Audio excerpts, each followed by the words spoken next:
नमस्कार बंधुगण आम चैनल रे आपण मानकु स्वागत करूछि। आज आपण मानकु गोटे कहानी सुनाइबाकू जाउछि। बुढ़ा चोर एवं साधुक उपदेशर परिणाम। भिडियोटी आरंभ करिबा पूर्व आपण मानकु मोर अनुरोध, भिडियो को गोटे लाइक एवं आम चैनल को सब्सक्राइब करंतु। चलंतु जानिबा। एक सहर रे जणे पुराना चोर रहुथिले। तांकर 16 वर्षर पुओ मध्य थिला। चोर वृद्ध होई गले। से तार पुओ को चोरीर कला शिखाइबा आरंभ कले।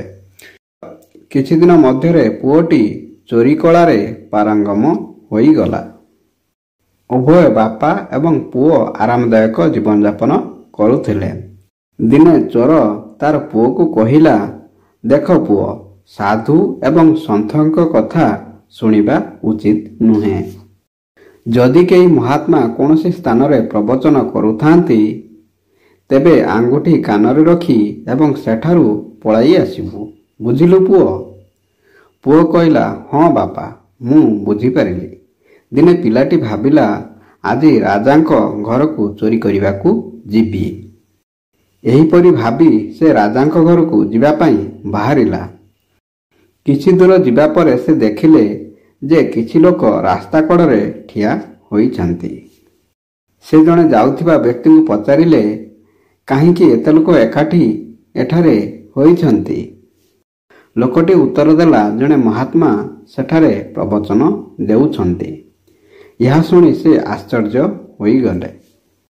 पुओटी मने मने विचार कला, मु तांकर उपदेश सुनिबी नाही। यह भाबी से कानरे आंगुठी रखी सेठारु दौड़ी पळाइला। पुओटी एपरी दौड़ुथिबा समय तार पाद गोटे पत्थर उपरे आघात लागिबारु से तळे पड़ी जाइथिला। सेतेबेले साधु महात्मा कहुथिले, केबे मिछ कहिबा उचित नुहे।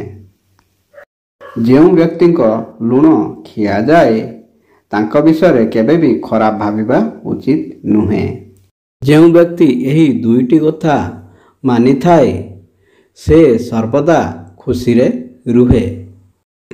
साधु महात्मांकर एही दुईटी उपदेश पिलाटी सुनिला।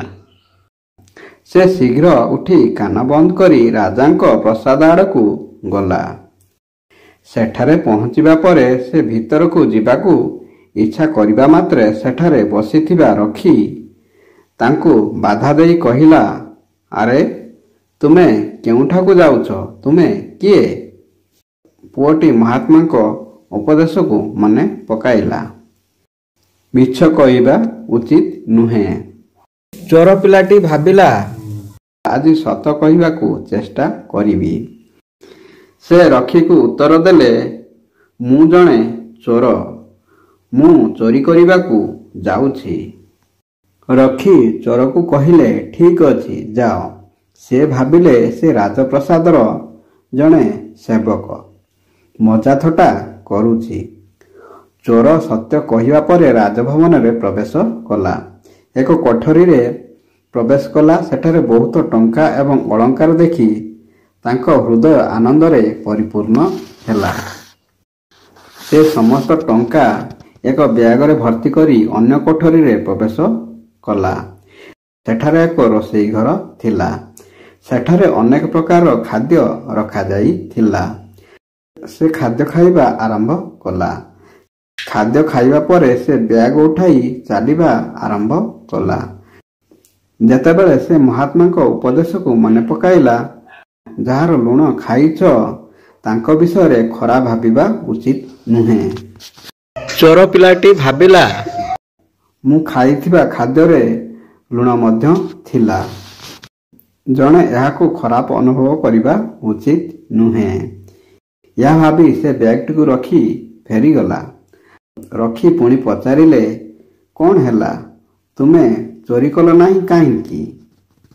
देख, जेउ व्यक्ति को लुण खाइछि तांको विषय खरा भाबिबा उचित नुहे। मु राजांकर लुण खाइछि। ତେଣୁ ମୁଁ ଚୋରି ସାମଗ୍ରୀ ଆଣିଲି ନାହିଁ। ଏହାକୁ ରୋଷେଇ ଘରେ ଛାଡ଼ିଦେଲି। ଏହା କହି ସେ ସେଠାରୁ ଚାଲିଗଲେ।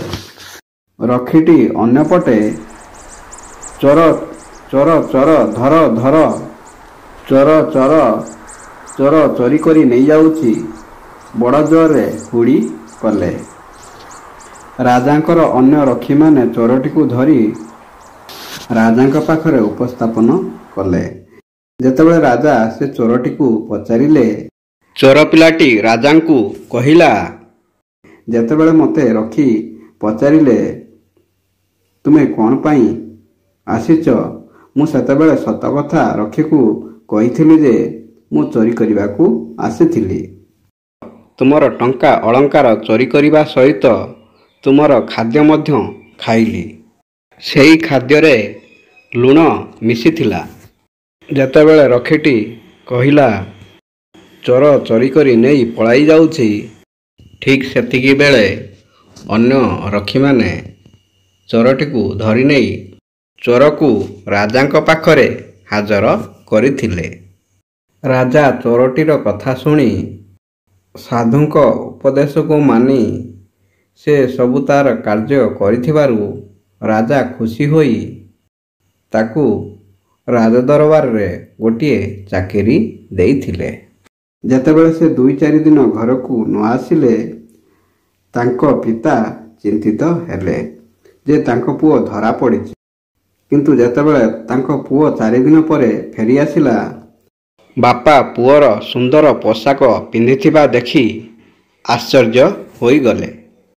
ପିଲାଟି କହିଲା, ବାପା ତୁମେ କହିଥିଲ ଯେ କୌଣସି ସାଧୁଙ୍କ କଥା ଶୁଣ ନାହିଁ, କିନ୍ତୁ ମୁଁ ଏକ ମହାତ୍ମାଙ୍କ କଥା ଶୁଣିଲି ଏବଂ ସେହି ଅନୁଯାୟୀ କାର୍ଯ୍ୟ କଲି।